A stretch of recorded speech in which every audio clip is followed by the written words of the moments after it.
Just reverse the pipe. Flip it to the other side.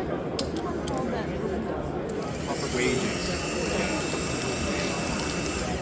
Which is nice. Now that you have this clean copper pipe here, we're going to use that one there after. And that's meant for this size, right? Is that